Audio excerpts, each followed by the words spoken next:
Hey everyone, and thanks a lot for joining us today. I'm Noam. I'm the founder of Ballerine. With me is Alon, my co-founder and CTO. And Ballerine is an open source infrastructure for risk management. We basically help companies to manage and automate their decisions for KYB, KYC, and ongoing AML risks. Alon and I have met 6 years ago, right? In a digital banking startup that later was acquired by another company called Remitly. At this startup, we basically had to build lots of solutions in-house and integrate many different point solutions into one robust infrastructure. I see from your faces that some of you know this pain pretty well. We started Ballerine with the idea to create a standardization around risk management and about how people are building those processes in-house. We will share today more lessons we have learned throughout the years and what we believe can be the future of risk infrastructure. A little bit of context about what we are going to speak today. We'll speak a little bit about risk management and the effect of it on fintech and financial services in general. We will speak about the ongoing paradox when it comes to risk management processes of whether should we build or should we buy. And we'll share some thoughts and lessons that we have learned in the company that we came from, but also by working with many, many different companies across the globe. We'll speak about the role of open source and how it can affect the future of risk management and the future of risk infrastructure. And we will finish up with with a workshop that will allow everybody here to set up easy to use but scalable KYB infrastructure end-to-end, so including the collection flow, the ability to collect information from customers, to enrich the data collected with a bunch of third parties, and also to have manual processes in Ballerine's case management. Another bonus part is that we will show a new product that we added to our plugin system that is LLM-based and allow companies that work internationally to basically receive any different type of document in any language and any format and extract the information from those documents and then verify them across different vendors that we orchestrated. So a bit of context. Basically, every time when someone is building a product that involves money movement, like money in, money out, they potentially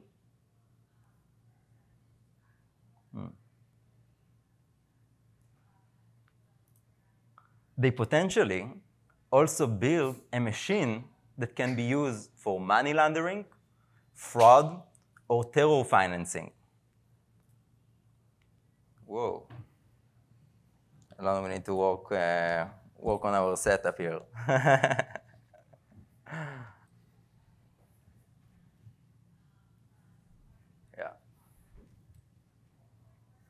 This is why every time when you or I making an online action, like opening a bank account, making a transaction, asking for a loan, sending money over the world, the financial institutions behind the scene face complex questions like, is this business or person really who they say they are? Will they try to defraud us or maybe to use our service in order to do money laundering or conduct any malicious activity?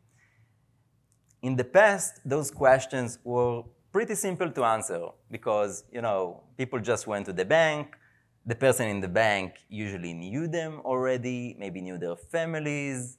He could see those people. And it was basically long building relationship that was easy to maintain and risk was not that high. But now, when those institutions digitize their processes and everything goes online, so they basically have to answer those questions at scale, in real time, and with little or no information about their customers. So then they have basically two different options. They can either hire a bunch of analysts, and like we did at Rewire, we had like 20 different analysts until we started to automate those processes, or that they can use a bunch of point solutions and try to automate more and more of those processes, and one solution for KYC, for KYB, for AML, transaction monitoring, underwriting, OCR capabilities, etc. So then they're facing this question of whether should we build or should we buy, right? So let's say we decide building, right? So at the beginning, you are saying, how hard can it be? It's basically just building a form to collect information, maybe to integrate one KYC vendor. That's fine, right? Sounds manageable. But then they understand that it doesn't stop with just adding one vendor to KYC, KYB, and maybe OCR, but 50% of the time, those processes, their vendors, will actually fail. So they have also to build case management capabilities in order to support those manual processes. And actually, it's going to be a pretty complex product that involves role and permission, the ability to re-upload document. It has to communicate with the UI. And then you also understand that it's not just onboarding. Risk assessment is something that goes throughout the user lifecycle. It's also in the transaction level, underwriting, ongoing periodic check. And then you finish up with all those different components, UI, rule engine, case management, one system for onboarding, one system for underwriting, transaction monitoring, that you need somehow to manage all together and to tweak them every time you launch a new product or a capability. You also need to dedicate a whole team for onboarding, transaction monitoring, VP risk engineering, product risk. And as you grow, they also become separated. So you have isolated system with isolated knowledge, and it makes it really difficult to launch new product and to tweak those mission-critical flows. Then you're also sitting on a bunch of data, right? PII, very sensitive data. So you need also to become an expert in GDPR and privacy and security and all of those fun stuff that we had to learn when we worked together at Rewire. And then you need to somehow also see everything in one place and making sure that it works. By going to many different companies, we see that they don't really have any visibility into like when user enters and if they actually go out from each workflow, and ability to tweak and change those workflows scalably. So you are probably thinking, OK, so we'll build all of that, we'll bring the right people, and after 2 years, we will be done. We'll have everything we need. But that's not the case, because risk is ever-changing, right? Like there is always a new geography, new product launch, new partner that we need to tweak our system in order to work with. And every time you have this new source or new opportunity, you also need another point solution to support this new regulation or new partner, and you find yourself maintaining all of those integrations. And as I mentioned, you have one system for underwriting, one system for onboarding, and you don't really have any visibility anymore into those processes. And you have lots of technical depths that make it just super difficult every time you need to answer a new regulation or expand into a new geography or meet new requirement, and just slow down the business significantly.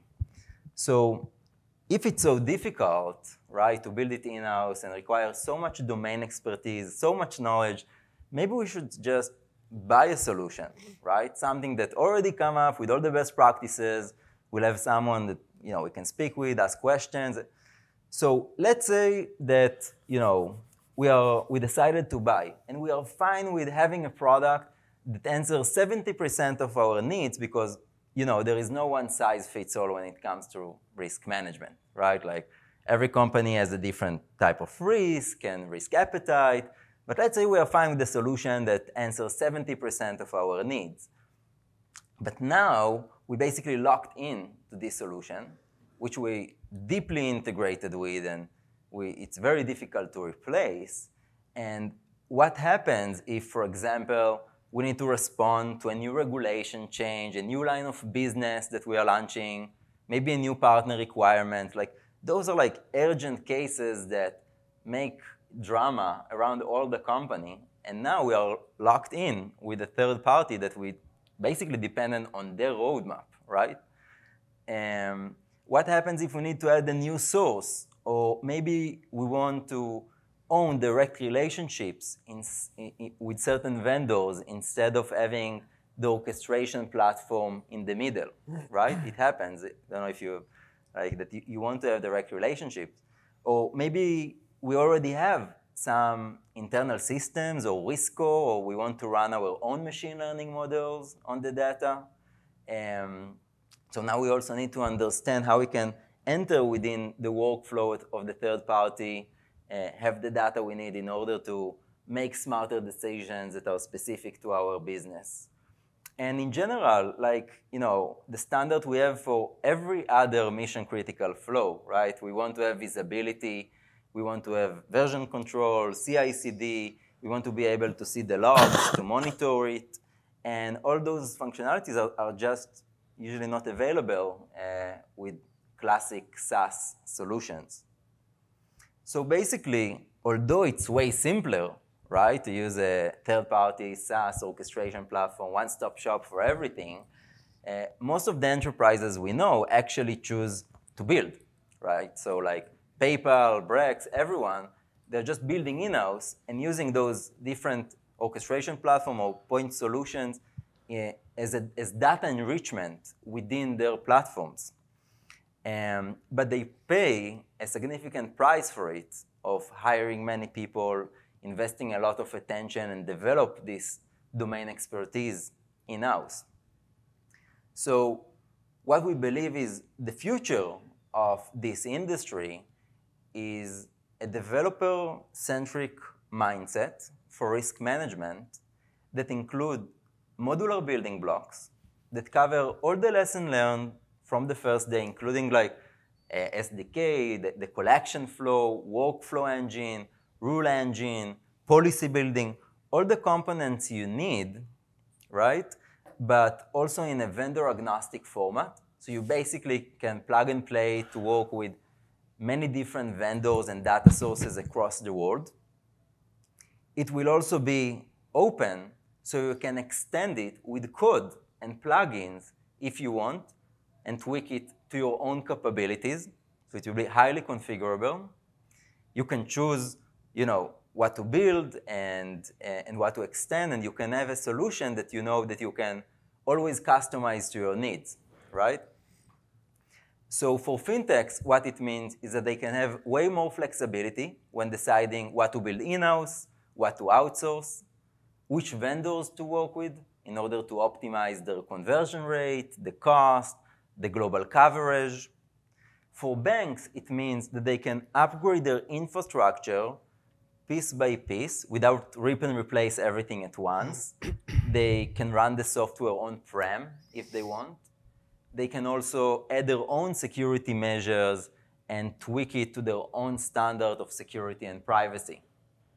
For global platforms like Wix, for example, where I come from, or Uber or Lyft, they always have their own unique use cases that are based on their unique context, right? For example, at Wix, we use the traffic and the behavior on our merchant site in order to measure risk and get to insights. In Airbnb, it will be the address and the inventory, right? So in this type of platform, there are lots of different use cases that are specific just for them. So they will be able to do all of that within this platform. So yeah, I'm happy to pass the mic to Alon and to speak a little bit about how Ballerine was built. Thank you very much. Thank you. Hi, guys. Let's talk about how Ballerine is built a little bit. So with those insights in mind, all the stuff Noam talked about, we approach how to architect Ballerine. And what we came up with is a bunch of modules that complete a complete risk stack that are completely standalone. Each one can use by its own, but talk really good with each other. The data is standardized across all the modules. Each module has a plugin system that can be extended. For example, for the rule engine, you can use whatever rule engine you want under the hood. And above all these modules, there is a workflow engine to orchestrate workflows with all those modules. Let's go over them one by one. We have the SDK, which basically implements UI components to collect data from end users, both in pre-made UI or a headless SDK that you can plug in with your own UI. A unified API that holds all kinds of risk vendor inside and expose a standardized schema for all of them. If they are fraud, KYC vendors, IDV, transaction monitoring, and whatever you choose, whatever vendor you choose to use, you can get the same data every time you change them. A rule engine that can both navigate users inside the workflow. If a user is from a specific country and needs to go for a specific workflow, it can be done by rules, and also implementing an entire policy for regulation or any kind of policy, for example, to onboard user or to approve a transaction. And a case management, a place you can see all the data from the different vendor, from the users, and take manual decision upon them. Another important component that when the student is needed is monitor this whole thing in an easy way. You can plug whatever system you need to subscribe to events from each module or from the workflow engine, and observe what's happening inside. And another feature we find out to be very useful to handle complex workflow is to compose workflows that I will show later in the demo. So we build a pretty complex system that is easy to use, pretty fast. And there are two things that helped us do that.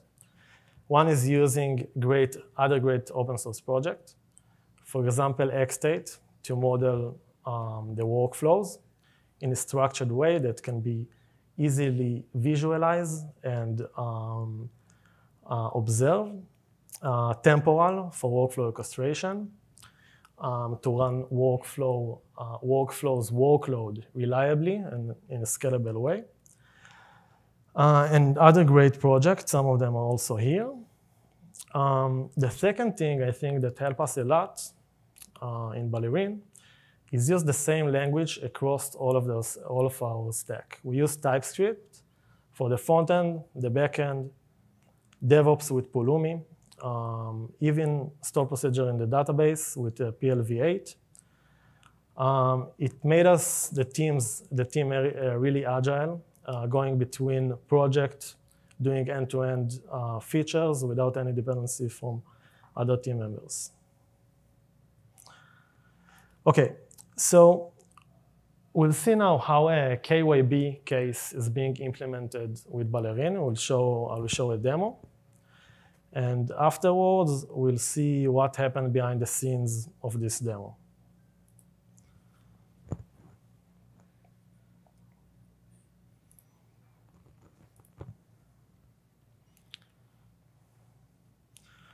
Okay. So first, what you see is the collection flow. It's the login screen. Paylink is just a made-up company we used.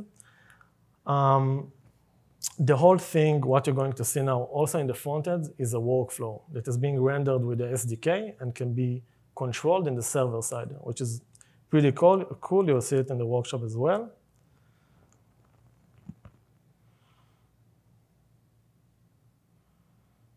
Okay. Okay, so Paylink just sending a company to this flow operated by Ballerine infrastructure. So what you see here is the workflow defined on the backend. It's just rendered on the client side with all the validation, input fields, custom components, and plugins. This is just the personal information. Let's keep this. Okay, here you can see a flow for the company information. And to ease the company experience and also disable errors, we use the plugin to fetch the company data from the company registry. So you can see it only fills the company registration number and the country that the company is registered on. And the form is auto-filled.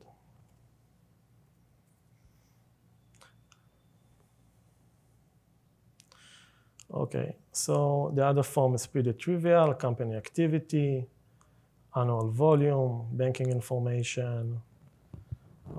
Each of these forms can be plugged into Unified API to get additional data, also on the client side. Here is the business documents required by the regulation to hold and to verify. Okay. What you see here is the monitoring dashboard. Here you can see all the workflows and the distribution across the system. You can also see visualization. Oh, sorry, skip this part. So what happens, let me go back because I skipped it. Company ownership. Here, the company representative defines the company UBOs, the shareholders.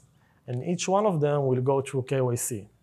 It will actually invoke another workflow, a KYC workflow. This is what I talked about, workflow composition, that will run KYC on an end user.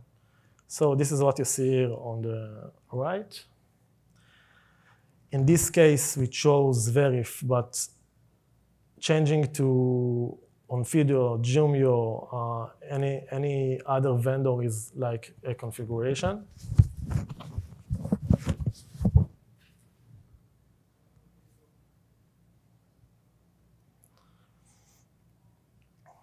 Okay. You can see the dashboard updated. So in this case, you have two workflows: the KYB, the parent workflow, and the child workflow with the UBO check. In this case, it's only one UBO. Both of them move to manual review because there isn't any logic to auto-approve them in the workflow. Here, you can see the parent workflow diagram. This is an X-state visualization. This is how we model the workflows. You can see the step KYB data enrichment has been done, then pending the KYC responses, and then some rules that decided to go to manual review. Actually, all the rules are going to manual review in this case. And this is the KYC machine. This is the UBO going through a KYC, so we can see an email was sent to him with a Verif link. Once the processing was done, it also went to manual review, and the data will be presented to the agent to decide if to approve the UBO or not. Okay, this is the back office. All the data from the workflow is presented here. You can see the business information, the company filled in. You can see the registry information that we got from the integration to the registry vendor. So actually there was all the officers of the company, so you can match the UBOs if the company representative didn't fill the correct UBOs. This is the document he uploaded. Visualization of the address. Here is the UBO, all of his data, the response that came back from the KYC vendor. In this case, Verif said it was approved. And of course, the photos. And we just approved the UBO. And you can see the workflow is updated for the KYC. Once the KYC flow is done, it sends back, just like an API response, just like a webhook to the parent workflow.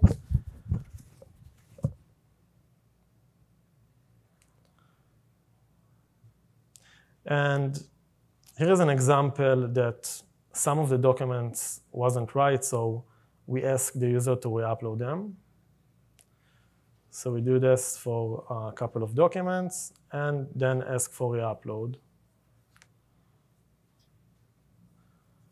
So this is also something that is modeled in the workflow. So once the re-upload button is clicked, an event is sent to the workflow saying we need a revision. It triggers an email to the company representative to go back to the flow.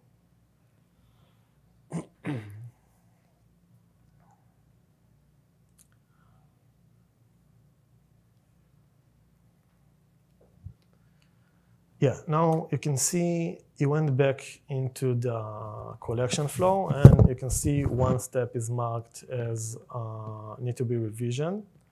And each document that was rejected has the reason, and it will upload again the documents. And then we can approve them, and you can see the whole KYB workflow is approved. And it's also reflected on the visualization of each workflow. Okay, so I'm going to explain a bit what happened behind the scenes. It's already visualized in the diagrams I showed before, but this one maybe explain it better. So the data collection step was invoked another workflow that is built from the client side. And you can see the step of the form, and each step holds the data that needs to be collected, the validation, the plugins. And after the data collection, it ran a UBO check and a business data enrichment through the unified API, where it goes to whatever vendor you choose to get data from. Same for the UBO. In this case, it went to Verif, that also do the sanction checks and PEP checks. After they are both done, there was a rule set that, in this case, always set to manual review. And when we approved it from the back office, so from the case management, you can set up another set of actions to send it to Salesforce, in a webhook, to any data store. Yeah, so, okay. Okay, let's go ahead to the workshop. What we're going to do in the workshop is set up a KYB flow, like Noam mentioned, with including the case management and the whole system you just saw. We will add input fields to get more data in the user collection flow, send it to a vendor. In this case, we're going to add a document, a custom document, send it to the unified API to run an OCR on it, and an LLM model to extract data we need. And then, based on the data we got back, we're going to create a rule to automatically approve this case. And we will add a webhook that will be informed on what happened on the workflow. So I hope you got to install and download the images. because I know the internet is a bit slow. And I'm just going to go over this walkthrough. Okay, so I hope everyone have Docker installed. If not, you have a link here. The best way to go is to use this command to download the Docker Compose YAML that already has the pre-built images. But if you're going to have some issues with that, you can clone the code and build it from the source code. Yes, sure. It's ballerine.com/devcon.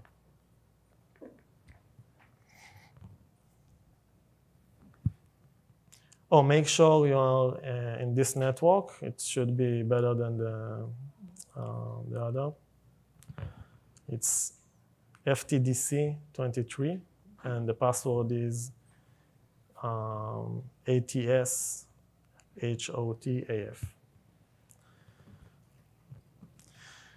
Okay, so let me run the Docker Compose command for the pre-built images. I removed the -d so I can see the logs and to know when it's ready to go. Okay, so you can see the case management, the dashboard, and the workflow service is initializing.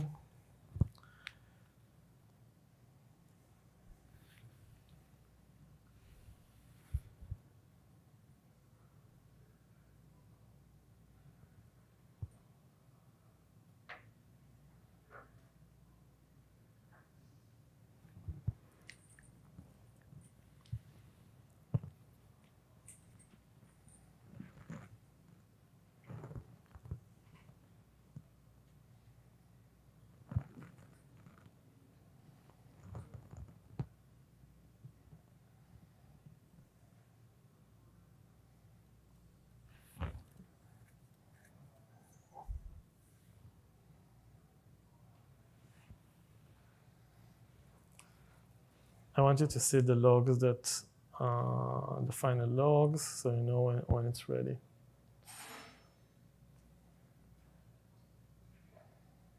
Okay, so this, if you see this log, it means that we are ready to go. Go back to the tutorial, and you can go inside each app. So you can see the collection flow for this specific example. We can see the back office. The password is admin@admin.com. Sorry, the email, and the password is admin. Let's go inside. Okay, you can see a blank case management, which is okay. Let's see the dashboard. Also seems fine. And we see the API is running. Don't need that. Okay. Once we have everything running, let's do a test to run a workflow.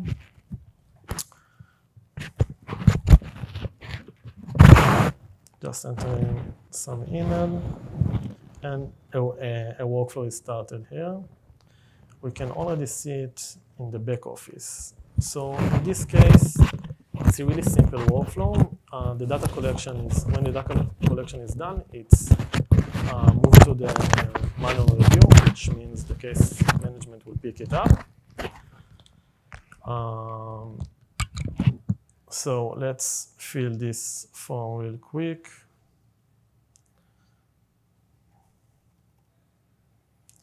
Company registration. The plugin is also active, so you can try it on your company if you want. So in this case, I entered Go cardless registry number, and I got a response with the information. Here I have just one file to upload.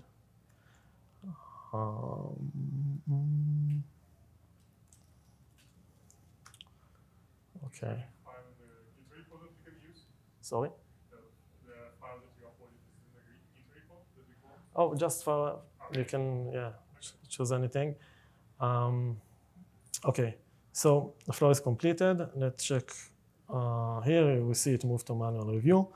It also reflected on the diagram here in the visualization. The case is updated in the back office. We have everything set up. Let's approve this document, and this case, it disappears. We are good to go changing this workflow.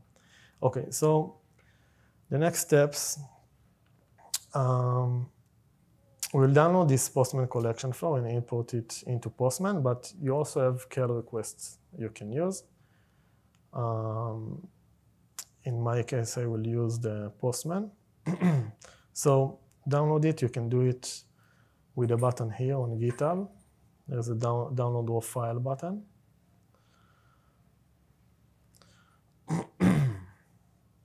And just import it into Postman. I already did that, so I have it here. It's called Ballerine fintech DevCon Workshop Collection.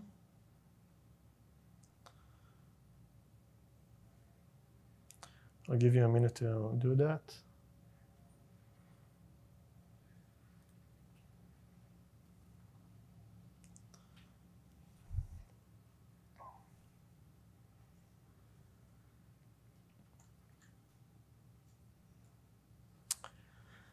Okay, so what we're going to do basically, it's use an endpoint to update the workload configuration.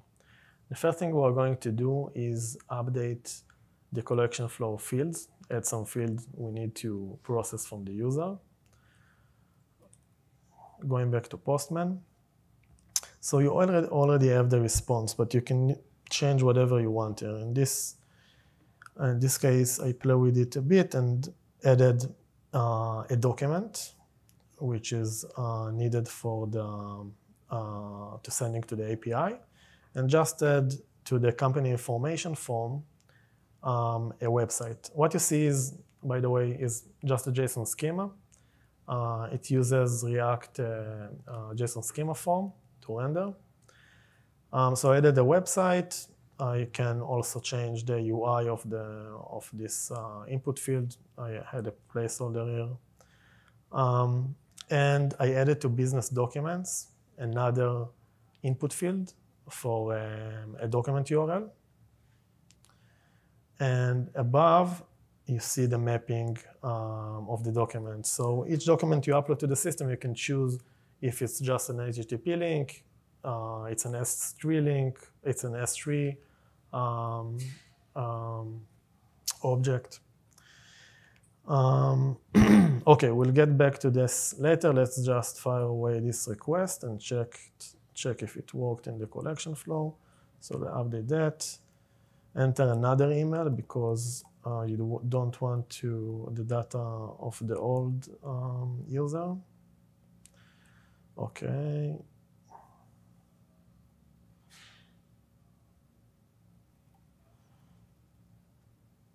Okay, so we can see a new field, the company website, and the placeholder we defined.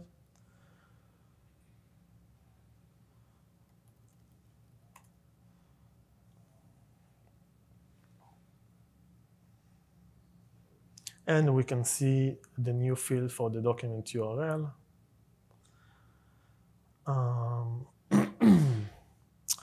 So, okay, now this document URL, we want to send it to the API and do the whole CR thing and send it to LLM to extract the data.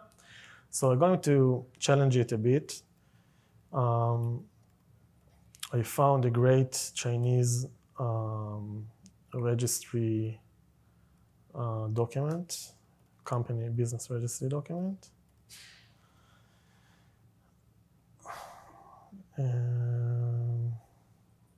Yes, it's this one. It also has an explanation. You can use whatever document you find. This one already has an explanation on the site about each section in the document. So it's easy to see if the model was right. Let me see. Yes, it's this one. So I'm copying the image address.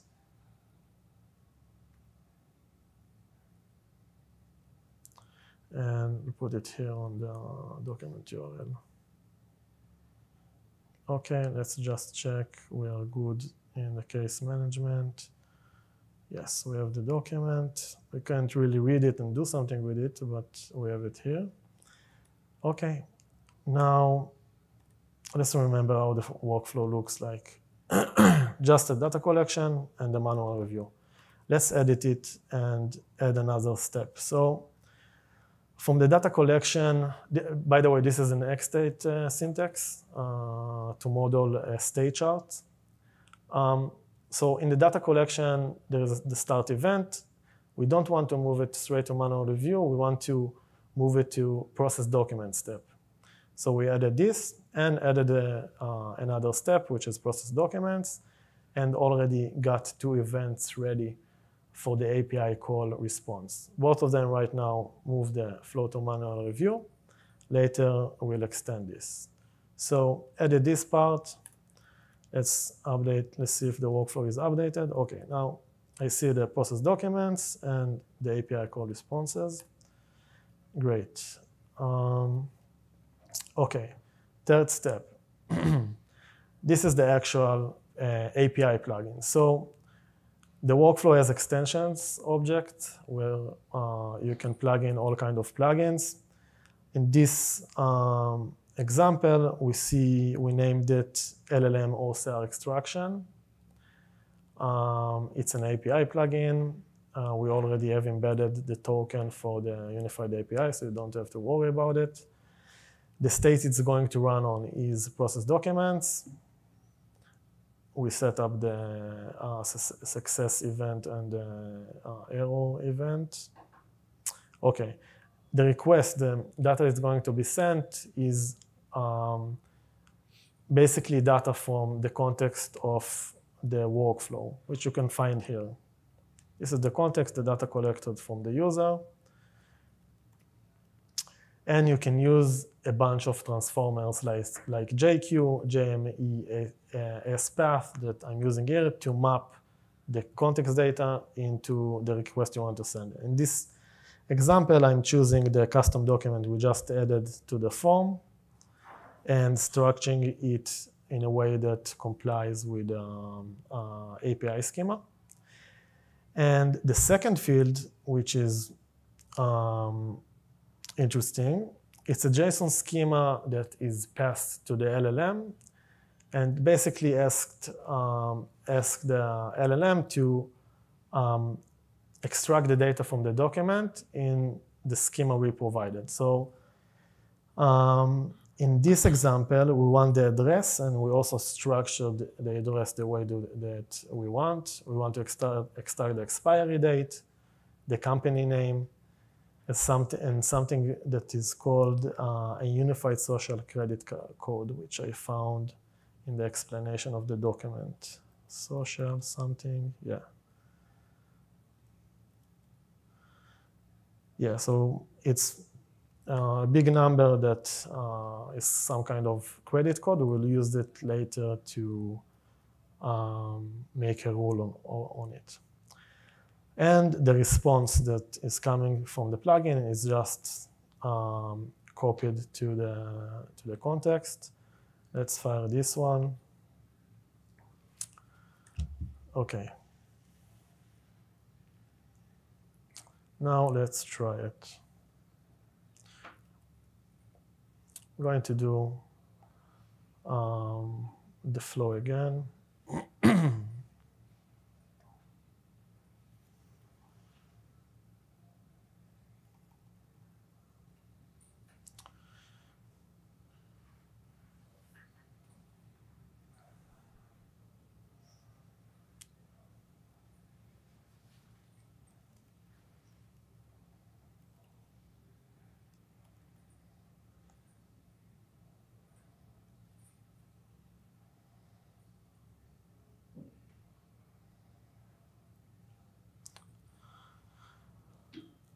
OK, I'm going to put my image again.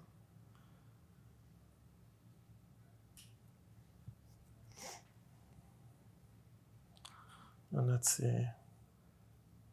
Okay, so the workflow ran. It's still on the data collection.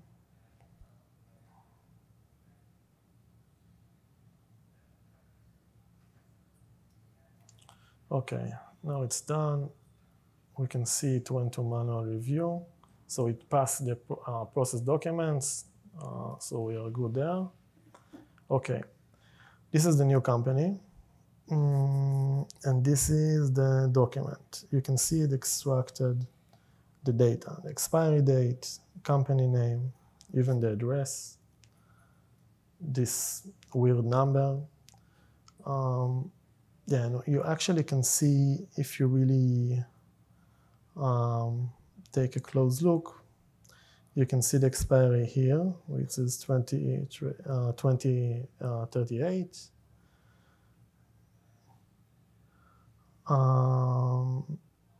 Yeah, or you can see the number that's the credit something number here. Okay, it also render automatically a map of the business address. Okay, cool. So this was the imported stuff, extracting the data from the document. Now let's make a rule to auto-approve this document. So we got this number, this weird number. Let's add it to the form.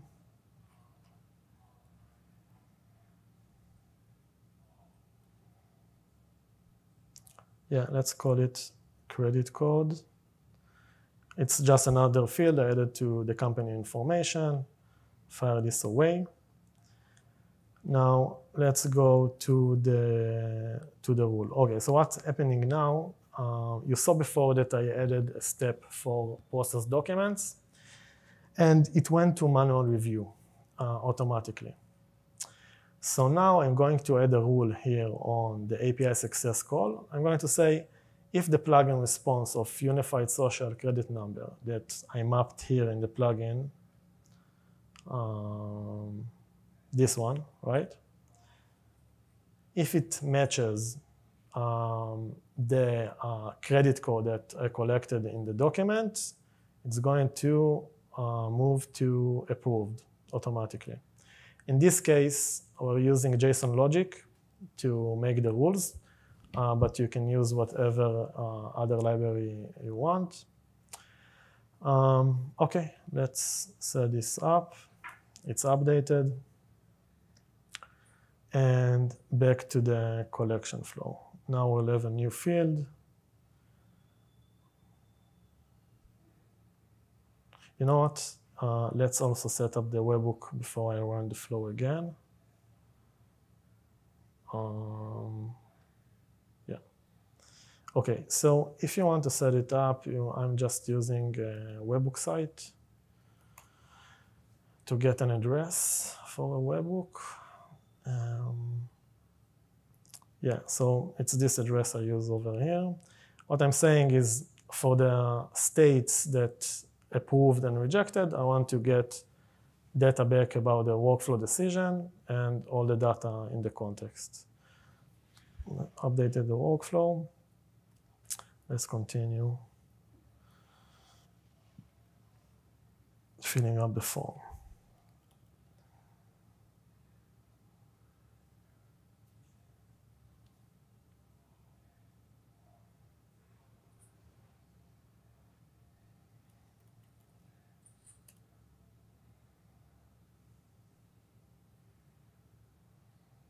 Okay, so I already have the credit code here, but I can also fetch it from the last run. I have here the data extraction. So I'm gonna paste it here, it's the same one.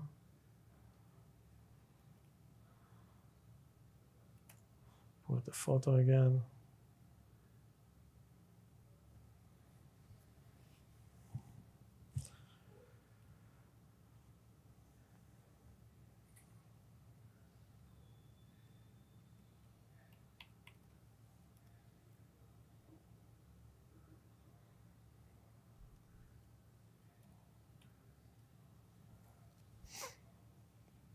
Okay, see it's done. And it was automatically approved. You can see here the state. So what happened, we got a response for the process document. It went through the rule, matched the credit social number from the document, and was auto-approved. You will see it in the back office if you filter on completed. And you'll see the unified social credit code, and you're going to see it also and the data the user filled in. Okay, I think we are done. Thank you, guys. Time for some questions. Yeah, sure. Yeah, thanks a lot. I hope you got to play with it a bit. If you want later, I can help you run it if you had any issues. Yeah, questions? Yeah. What are the other risk use cases that you support other than KYB and KYC? Yeah, currently we have vendors for KYB and KYC, but we are building relationship with the vendors for other use cases, transaction monitoring, risk underwriting. So we have it ongoing. It's not yet finalized, but we're working on it. Yeah. And one question: are you focused on finance, credit industry only, or other industries as well, like insurance? Yeah, we got some. No, we want to take it. We got something from. Yeah, we basically get lots of inbound requests for many different use cases. Some of them, it's just dev shops that want to implement the software within banks, within insurance companies, and we hear about those a lot. Currently, we are focusing on financial services and fintechs, but we will definitely be happy if we see a lot of engagement in the open source and continue to see a demand for it to add more industry-specific use cases. Okay, great, guys. Thank you for coming. Maybe one more technical question. Yeah. What do you use for OCR? Is it in-house? Google Vision in this case. But basically, the whole idea behind the unified API is there is an abstraction. You can use Amazon, and you can use whatever you want. Yeah. Thank you very much.